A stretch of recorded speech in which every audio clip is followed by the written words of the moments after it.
একটি ছোট্ট গ্রামের নাম ছিল ধান্যপুর। সেখানে বাস করত রীতা নামের এক তরুণী। রীতা ছিল মেধাবী, সুন্দর এবং অনেক ভালো হিজ্জের একজন মেয়ে। তার জীবন ছিল সরল ও সুখী, কিন্তু একদিন হঠাৎ সবকিছু বদলে গেল।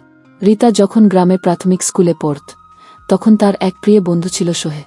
সোহেল ছিল গ্রামের পাশের বাড়ির ছেলে, যার সাথে রীতার খুব ভালো সম্পর্ক ছিল। তারা একে অপরকে সহায়তা করত, খেলাধুলা করত এবং দিনের পর দিন একে অপরের কাছে শিখত ও যান। কিন্তু একদিন সোহেল মায়ের সাথে শহরে চলে গেল। রীতা খুবই দুঃখিত ছিল, কারণ সে জানত যে সোহেল আর কখনো ফিরে আসবে না। শহরে যাওয়া মানে তার কাছে দূরে চলে যাওয়া, আর এটাই ছিল রীতার জীবনের প্রথম বড় মনের কষ্ট। কিছুদিন পর সোহেল রীতাকে চিঠি লিখেছিল, যেখানে সে বলেছিল যে সে শহরে এসে নতুন বন্ধু বানিয়েছে এবং খুব ভালো আছে। রীতা তার চিঠি পড়ে অনেক সময় বিষণ্ণ হয়েছিল। সে চেয়েছিল সোহেল ফিরে আসুক, কিন্তু সোহেল আর ফিরে আসেনি। সময় চলে গেল, রীতা বড় হয়ে গেল, কিন্তু তার মনের কষ্ট দিন দিন বাড়তে লাগ। সে অনুভব করল যে তার জীবনে কিছু বড় শূন্যতা রয়েছে। সোহেলের চলে যাওয়া শুধু তার বন্ধু হারানোর কষ্টই ছিল না, বরং তার আত্মবিশ্বাস এবং সুখের জগতও ভেঙে পড়েছে। সে বুঝতে পারল সে কখনো নিজের সত্যিকারের অনুভূতিগুলো মেনে নিতে পারেন। রীতা কলেজে ভর্তি হল, তবে সেখানে তাকে নতুন বন্ধু তৈরির সুযোগ ছিল। কিন্তু সে কখনো তার পুরানো বন্ধুত্ব, তার পুরানো জীবনের কথা ভুলে যেতে পারেন। রীতার মনের গভীরে সোহেলের অপ্রকাশিত কষ্ট ছিল, আর সে জানত সে কখনো এই কষ্ট দূর করতে পারবে না।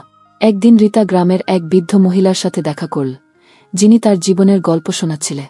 বৃদ্ধ মহিলা বললেন, মনের কষ্ট কখনো একদিন দূর হয় না, কিন্তু সময়ের সাথে আমাদের সেই কষ্টকে আলিঙ্গন করতে শেখা উচিত। যখন আমরা কষ্টের মুখোমুখি হই, তখনই আমরা আমাদের শক্তি ও সাহস খুঁজে পাই। রীতা বুঝতে পারল মনের কষ্ট না হয় দূর হবে না, তবে তা তাকে শক্তিশালী ও পরিণত করবে। তার কষ্টের মধ্যে লুকিয়ে আছে শেখার সুযোগ, জীবনের সত্যিকার অর্থ খোঁজার দিক। এক সময় রীতা নিজেকে সামলে নিয়ে জীবনের নতুন অধ্যায় শুরু কর।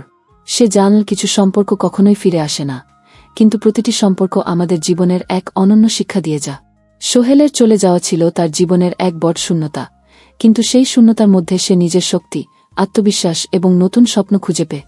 রীতা অবশেষে মেনে নিল যে মনের কষ্ট এক সময় থাকবেই, তবে তা তাকে পরিণত করেছে, তার জীবনকে নতুন আঙ্গিকে গড়ে তুলতে সাহায্য করেছে।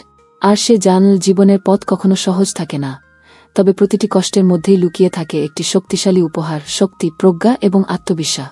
এভাবেই রীতার জীবনের কষ্ট তার শক্তি এবং সফলতার পথে পরিণত হল। ভিডিওটা যদি আপনার একটু হলেও ভালো লেগে থাকে, তাহলে একটা সাবস্ক্রাইব, একটা লাইক আর আপনার বন্ধুদের সাথে একটু শেয়ার করে দিবে। আপনার ছোট্ট এই কাজটাই আমাদের জন্য বড় অনুপ্রেরণা।